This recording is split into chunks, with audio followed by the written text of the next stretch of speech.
Sa videong ito ay ating pag-usapan kung anong ibig sabihin ng bagong nilalang mula kay Kristo Jesus.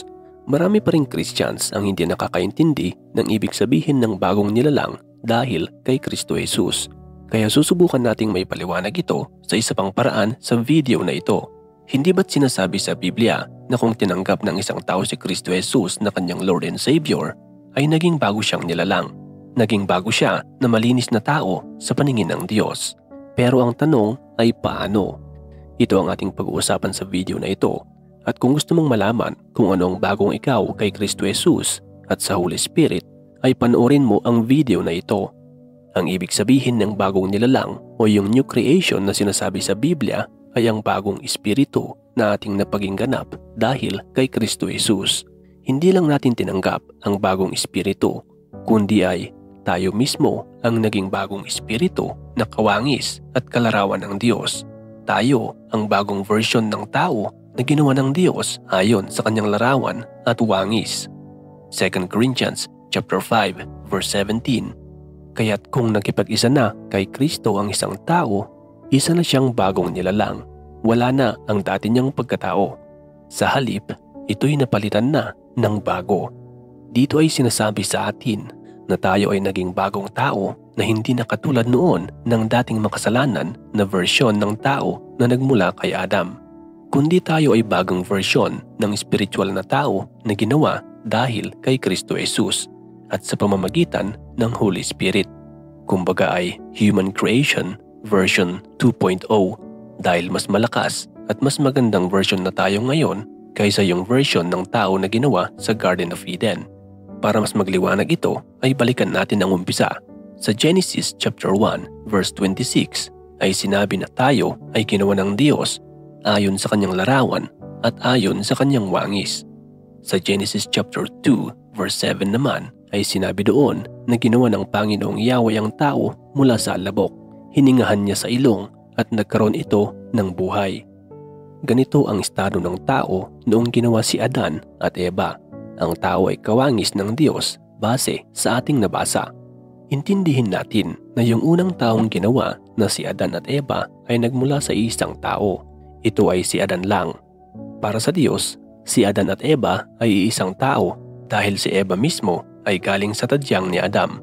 At lahat na ng sumunod na tao na naging anak ni Adan at Eva ay lahi pa rin ni Adam. Kaya para sa Diyos ay si Adam pa rin sina Abel, Cain, at hanggang sa mga sumunod na lahi ni Abraham, Isaac, Jacob at hanggang sa panahon natin ngayon. Lahat ng mga tao na hindi tinanggap ang Lord Jesus Christ bilang kanilang Lord and Savior ay sila pa rin si Adam ayon sa paningin ng Diyos. Kahit na ang pangalan mo sana ngayon ay Marco, Gina, Marites, Mario at iba pa, ngunit kung hindi ka pa rin naging bagong tao sa pamamagitan ni Kristo Jesus through faith, ay ikaw pa rin si Adam sa paningin ng Diyos. Kahit ano pa ang estado mo, mayaman, mahirap, Kristiyano man ang relihiyon o hindi, ay ikaw pa rin si Adam sa paningin ng Diyos kung hindi genuine ang pagtanggap mo kay Lord Jesus Christ bilang iyong Lord and Savior. Sina Adan noon sa Garden of Eden, nang kinain nila ang pinagbabawal na prutas, ay nahulog ang estado ng tao na pagkawangis ng Diyos sa hindi na pagkawangis ng Diyos. Nahulog ito sa version ng tao na carnal nature man at hindi na divine nature man. Nagkaroon kasi sina Adan at Eva ng knowledge of good and evil noong kinain nila yung pinagbabawal na prutas sa garden. Nabuksan ang kanilang isipan sa pagkakaalam ng kasalanan. Ito yung kamalayan sa kung ano ang kasalanan at ano ang parusa nito base sa nalalaman nilang mabuti at masama, base pa rin sa knowledge o kaalaman na nalaman nila mula sa ipinagbabawal na bunga ng ipinagbabawal na puno. Ang estado na ito ay yung estado na ang mas umuukupa o nakatira sa kaluluwa ng bumagsak na tao ay ang karunungan ng kung ano ang tama at mali base lamang sa kamalayan ng mundong ito na parte pa rin ng kaalaman mula sa fruit of knowledge of good and evil. Muli nating ipapaalala na ang kaluluwa ay binubuo ng mind, will at emotion. Sa Tagalog, ito ay ang pag-iisip, kalooban at emosyon. Dito naiipon ang galing at karunungan ng isang tao, ang kanyang nararamdaman at iba't ibang uri ng emosyon. Ang kaluluwa ang kinalalagyan ng consciousness ng isang tao. Ibig sabihin nito ay doon nakalagay ang kanyang kamalayan. Itong consciousness na ito ang nade-develop kada natututo ang isang tao. Ito ang lumalaki at nagmamature, kasabay din ng pagmature ng physical na katawan. Kaya kung ilang taon ka na sa mundo, ay ganito rin katagal na buhay ang consciousness mo sa mundong ito. Ibig sabihin ay marami ka nang nalalaman patungkol sa mundong ito. Ngunit ang tanong ay, paano naman ang mga kamalayan at karunungan na hindi mo pa alam dahil nga ikaw ay nakakulong lamang sa mundong ito? Hindi ka pa naman napupunta sa kabilang buhay. Paano naman malalaman ng isang tao ang patungkol sa karunungan at consciousness sa dakong iyon, lalo na sa mga spiritual na bagay? Yan ay matatalakay natin sa pagpapatuloy ng video na ito. Ipagpatuloy natin ang pag-aaral sa taong nahulog ang estado mula sa pagiging kawangis ng Diyos pabulusok sa pagiging tao na punong-puno ng carnality o pagnanasa ng laman. Dapat nating maintindihan na ang may tuturing lang na tama o maganda sa mata ng Diyos ay yung mga ginawa niyang tama at maganda na nakakalugod sa Kanya. Ito ay lahat ng mga bagay, parehong nakikita at hindi nakikita. At hindi ito yung gawa ng ibang espiritu o gawa ng taong nahulog na ang estado sa pagiging mapagnasa para sa sariling kaligayahan. Ang may tuturing lamang na may kabuluhan o holy at righteous para sa Diyos ay yung mga bagay na naka-align o nakahanay, tumutugma o gumagawa ayon lamang sa itinuturing ng Diyos na maganda at tama, o yung tumutugma ayon sa will o nais ng Diyos. Ito yung nasusulat sa Romans chapter 3 verses 9 to 12. Ano ngayon? Ang kalagayan ba nating mga Hudyo ay mas mabuti kaysa sa mga Hintil? Hindi. Tulad nga ng aming napatunayan na ang lahat ng tao ay nasa ilalim ng kapangyarihan ng kasalanan, maging Hudyo o Hintil man. Ayon sa nasusulat, walang matuwid, wala, kahit isa, walang nakakaunawa, walang naghahanap sa Diyos. Ang lahat ay lumihis ng landas at nagpakasama, walang gumagawa ng mabuti, wala, kahit isa. Dito ay sinasabi ng kasulatan o ng scripture ayon sa salita ng Diyos na walang karapat-dapat o walang nakapasa sa lahat ng mga tao na maituturing na holy o walang kapintasan sa mata ng Diyos. Ito ay dahil sa pagkain ng tao ng ipinagbabawal na karunungan ng tama at mali na nagmula sa ipinagbabawal na puno sa Garden of Eden. So noong kinain ng unang tao na kasing wangis ng Diyos ang ipinagbabawal na prutas, ay nagkaroon sila ng kamalayan patungkol sa ipinagbabawal na karunungan ng kung ano ang mali at tama. Ngunit hindi ito ang tama at mali na holy o righteous ang basihan katulad ng basihan ng Diyos. Sa ibang patalos, ito ay tinatawag nating kamalayan at karunungan patungkol sa flesh o sa carnality. Kinain ito ng tao sa maling panahon na hindi pa sila handa para sa karunungan na ito, kaya nagkasala sila at nagkaroon tuloy ng masamang epekto sa kanilang estado, kasama na ang kanilang pag-iisip. Dito na pumasok yung carnality na nabuo sa isipan ng isang bumagsak na tao pagkapanganak pa lang niya. Nasusulat ito sa Romans chapter 8 verse 7. Kaya nga, kapag itinutuon ng tao ang kanyang isipan sa mga hilig ng laman, siya ay nagiging kaaway ng Diyos sapagkat hindi siya nagpapasakop sa batas ng Diyos at sadyang hindi niya ito magagawa. Itong carnal knowledge na ito ay ang pagnanasa ng laman. Ito ay isang uri ng espiritu na naitanim sa kaluluwa ng tao na sumira sa kanyang orihinal na estadong kaaya-aya sa mata ng Diyos.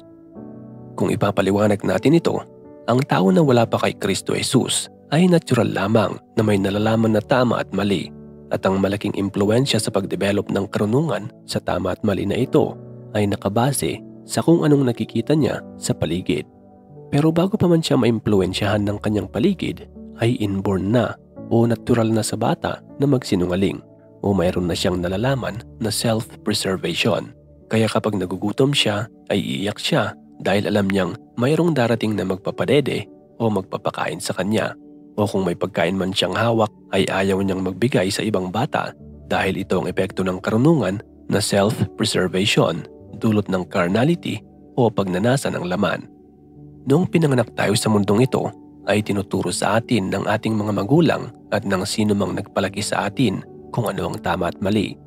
Kaso, kalimitan na ang basehan ng tama at mali na tinuro sa atin ay base lang sa consciousness o kamalayan sa mundong ito. Hindi ito nababase sa salita ng Diyos. So ulitin natin na ang unang tao ay ginawang kawangis at kalarawan ng Diyos. Ngunit dahil sa pagkain ng ipinagbabawal na karunungan ay nahulog ang kanilang original na divine nature sa pagiging carnal nature o mapagnasa na pagkatao. Ngunit ang good news ay hindi dito nagtatapos ang kwento ng tao. Hindi pumayag ang Diyos na ganun na lamang ang sasapitin ng tao.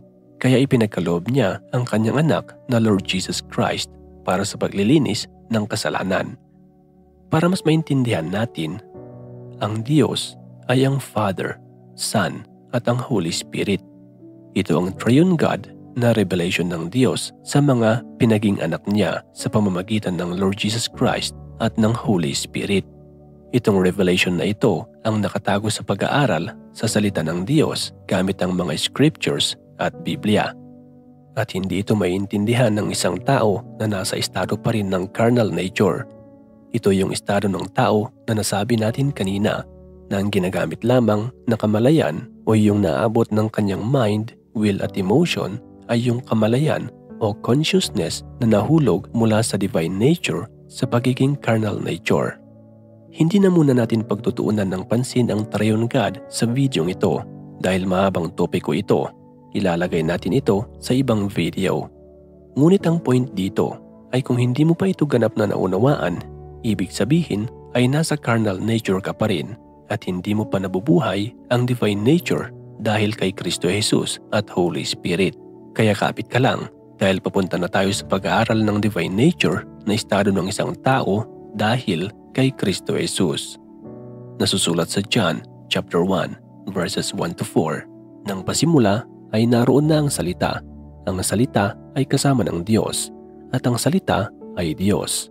Sa pasimula ay kasama na ng Diyos ang salita. Nilikha ang lahat ng bagay sa pamamagitan niya at walang anumang nilikha ng hindi sa pamamagitan niya. Nasa kanya ang buhay at ang buhay ay siyang ilaw ng sangkatauhan. Itong salita na ito ay Diyos noong simula pa lang at siya din ang lumikha ng lahat ng bagay para din sa kanya. Kaya makapangyarihan ang salita na ito at siya rin ang kinaroroonan ng buhay. So ibig sabihin, kapag may buhay, ito ay galing sa kanya, nakikita man o hindi nakikita. Nasusulat naman sa John chapter 1 verse 14. Naging tao ang salita at nanirahan sa piling namin. Nakita namin ang kalawalhatiang tunay na kanya bilang kaisa-isang anak ng Ama. Siya ay puspos ng kagandahang loob at ng katotohanan. Itong salita na ito ay naging tao. Ulitin natin na itong salita ay Diyos simula pa noong umpisa at naging tao siya na nakita at nakasama ni Apostle John na sumulat ng Book of John. Ang salita na Diyos na ito na naging tao ay walang iba kundi si Kristo Jesus. At si Kristo Jesus ay yung tinawag na anak ng Diyos. Siya yung isa sa persona ng Diyos na sinabi natin kanina tungkol sa Triune God na binubuo ng Father God, God the Son, and God the Holy Spirit. Ngayon, bago pa naibalik sa pagiging estado ng Diyos ang salita na Diyos na naging tao na Kristo Jesus, ay naging tao muna siya at namuhay bilang tao. Siya ang naging final na sakripisyo para sa paglilinis ng kasalanan ng nahulog na estado ng tao para maibalik sa Diyos. Nasusulat sa Matthew chapter 5 verse 17, "Huwag ninyong akalaing naparito ako upang ipawalang bisa ang kautusan at ang mga propeta. Naparito ako hindi upang ipawalang bisa ang mga iyon, kundi upang tuparin." Sa tekstong ito ay sinabi mismo ng Lord Jesus Christ na hindi niya pinapawalang bisa ang kautusan na binigay ng Diyos kay Moises at sa mga propeta, kundi ay naging tao ang salita na Diyos para tapusin at mapanatag ang galit ng Diyos sa pamamagitan ng isang bagsakan ng sakripisyo gamit ang kanyang sariling katawan at dugo. Ibig sabihin ng isang bagsakan, itong sakripisyo na ito ay magpakailanman ang kapangyarihan. Hindi ito pwedeng mawalan ng epekto dahil ang mismong dugo na inialay para sa paglilinis ng kasalanan ay ang dugo ng Diyos na naging tao. Tandaan natin na ang Lord Jesus Christ ang naging final offering para sa paglilinis ng kasalanan ng bumagsak na lahi ng tao, para ang tao ay maging malinis ulit sa pamamagitan ng dugo ng Lord Jesus Christ. Sana ay magets nyo ito. Nasusulat sa Hebrews chapter 9 verses 13 to 14, kung ang dugo ng mga kambing at toro at ang abo ng dumalagang baka ang iwiniwisik sa mga taong itinuturing na marumi upang sila'y luminis ayon sa kautusan, higit ang nagagawa ng dugo ni Kristo.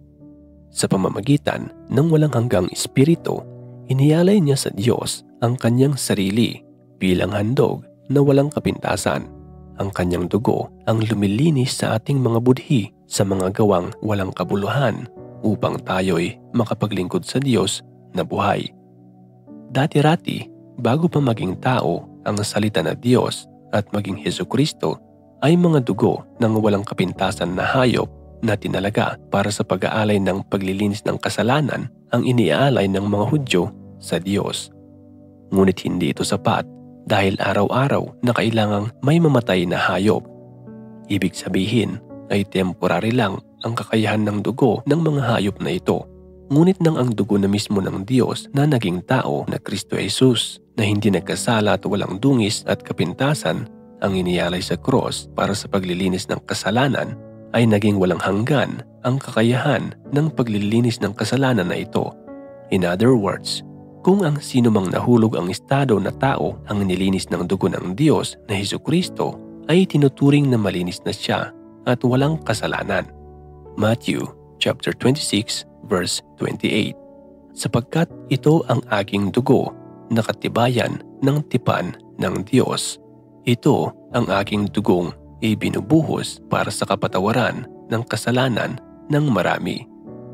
Ang dugo mula sa Diyos na salita na naging tao na Hesukristo na umagos sa cross ng Kalbaryo ang naging bagong tipan para hindi na maalala pa at magalit ang Diyos na minsan ay kinain ng tao ang ipinagbabawal na prutas ng knowledge of good and evil.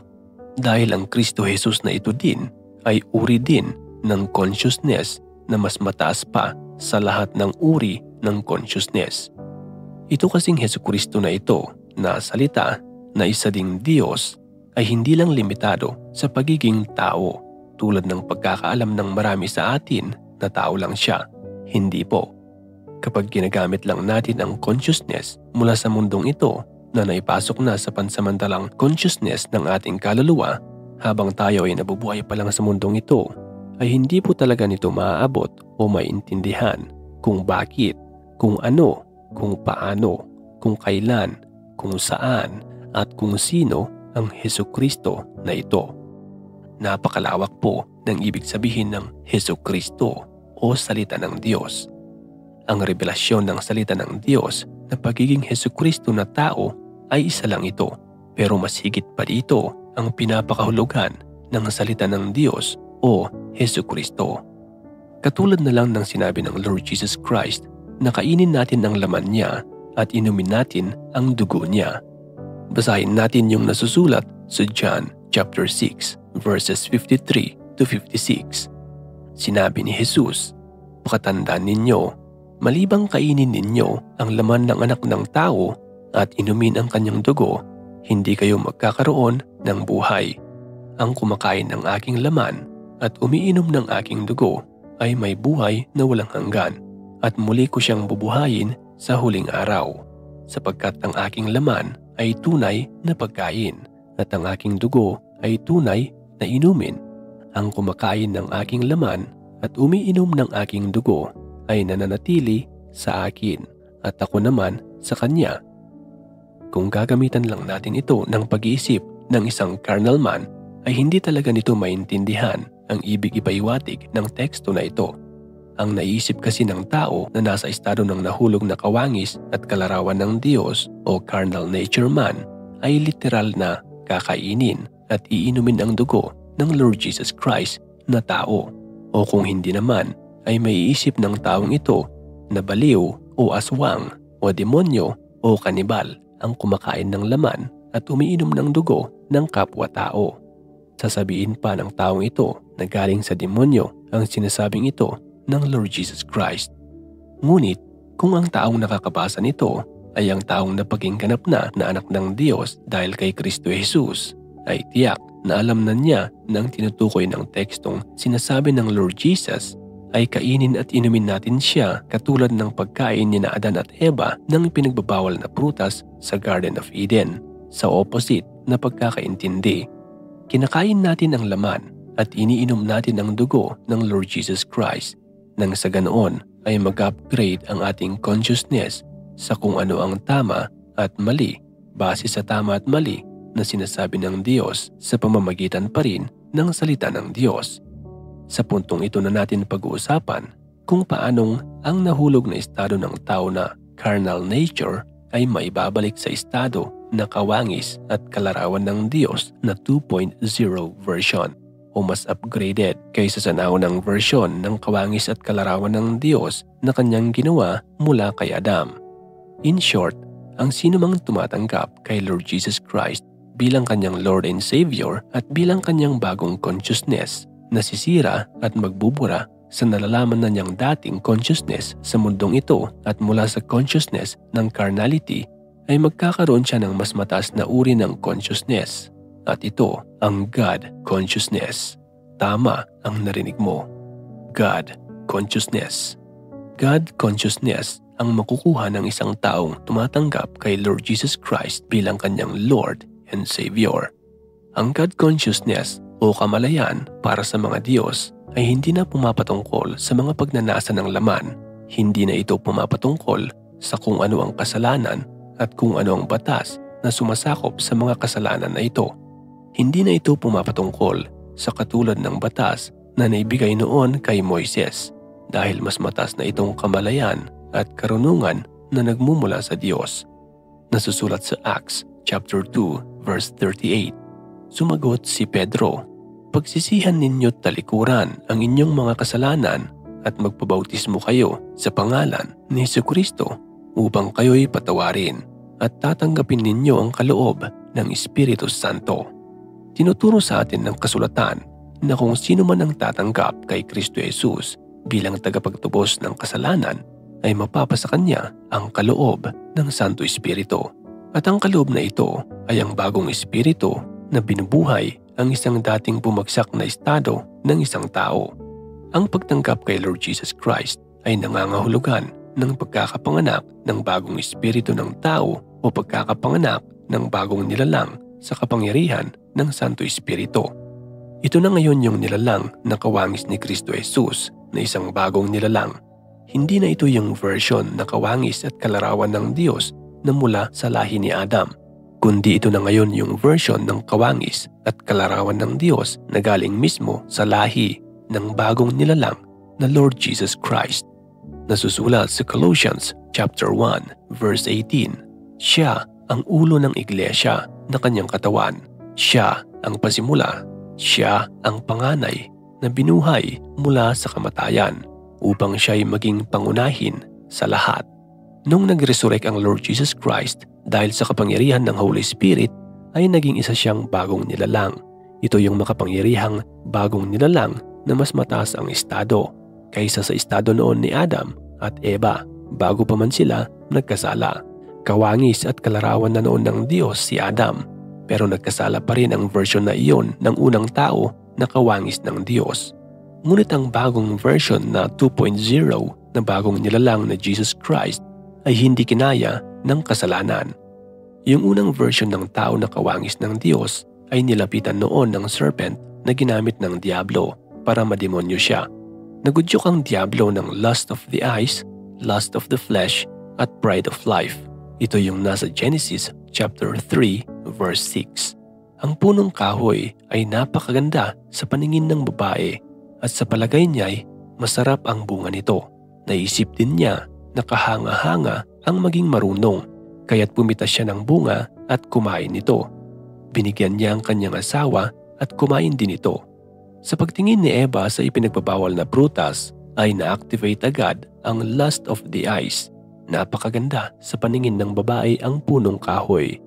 Ang lust of the flesh, masarap ang bunga nito. Ang pride of life, naisip niyang kahanga-hanga ang maging marunong. Malalaman natin na hindi pa rin perpekto ang unang version na gawa sa lahi ni Adam dahil madali pa rin itong naimpluwensyahan ng carnality. Ngunit ang bagong nilalang na si Kristo Jesus na unang pasimula ay mas malayong matibay na hindi iniinda ang carnality. Nasusulat ito sa Matthew chapter 4 verses 1 to 11 at Luke chapter 4 verses 1 to 13. Kaya nga, noong nilapitan siya ng demonyo sa ilang pagkatapos niyang mag-ayuno at magdasal ng 40 days at 40 nights, ay 3 uri ng panunukso ang ginamit ng Diablo para marinlang siya tulad ng ginawa nito noon kay Adam at Eva. Pareho na lust of the eyes, lust of the flesh, at pride of life ang ginamit ni Satanas para subuking linlangin si Jesucristo.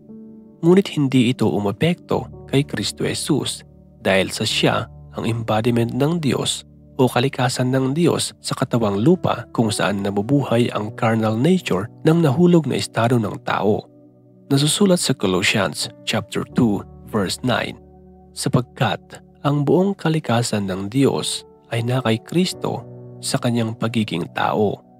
Kung basahin natin sa English translation, King James Version, ay ganito ang sinasabi, For in Him dwelleth all the fullness of the Godhead bodily.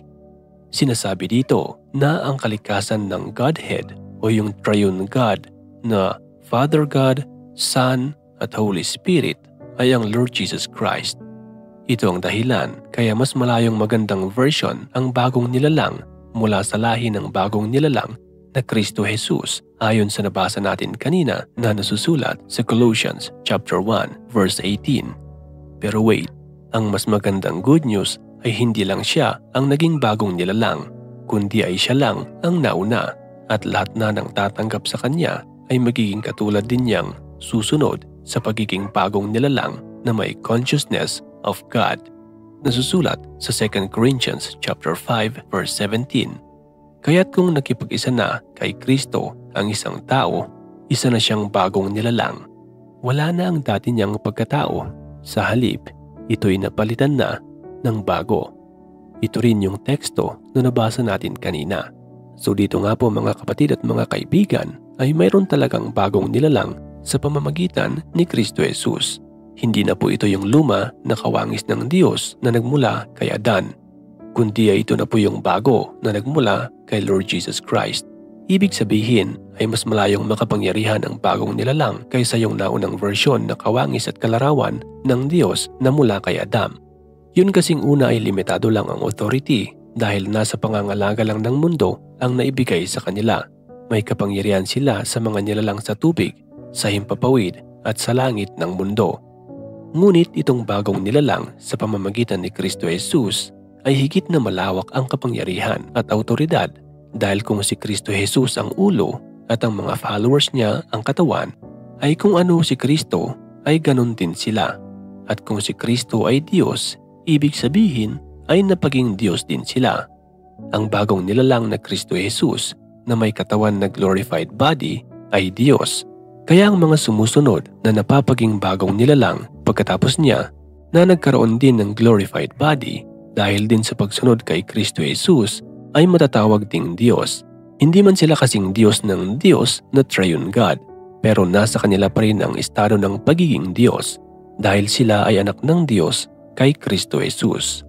Kaya kung tutumbukin natin ang naisipaliwanag ng video na ito, ay nais nating ipaintindi na tayo ay ginawa ng Diyos na kalarawan at kawangis niya. Ibig sabihin, ginawa tayo na Diyos.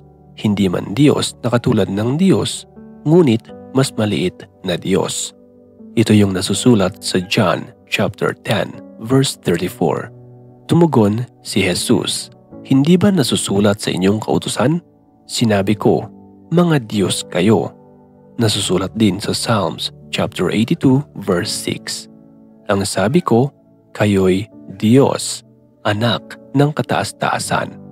Itong consciousness o kamalayan na ito ng pagiging Diyos, ay hindi kailanman mapapasok ang kaluluwa ng isang tao, ang mind, will at emotion, hanggang hindi nakikilala ng isang tao ang tunay na Lord Jesus Christ. At kailangan din ang tulong ng Holy Spirit dito dahil revelation ang magagamit dito. Tanging ang Lord Jesus Christ din ang makakapag-convict sa puso ng isang tao na siya ay napaging anak ng Diyos at napaging Diyos din. Ito ay sa tulong ng pagpapaintindi na dulot ng Holy Spirit na ipapadala din ng Lord Jesus Christ sa kanyang mga bagong gawa na bagong image and likeness of God sa pamamagitan ni Kristo Jesus. 1 Corinthians chapter 2 verses 9 to 10.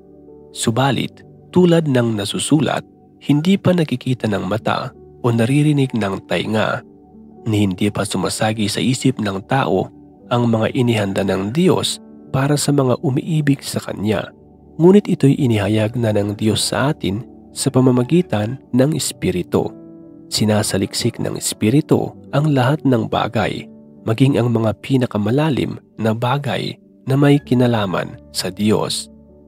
Napakalalim pa ang mga bagay na nais ipaintindi sa atin ng Diyos, ngunit mahihirapan tayong maintindihan lahat ito kung mananatili lang tayo sa paniniwala na ang gamit nating kamalayan ay ang carnal nature o ang sistema ng mundong ito.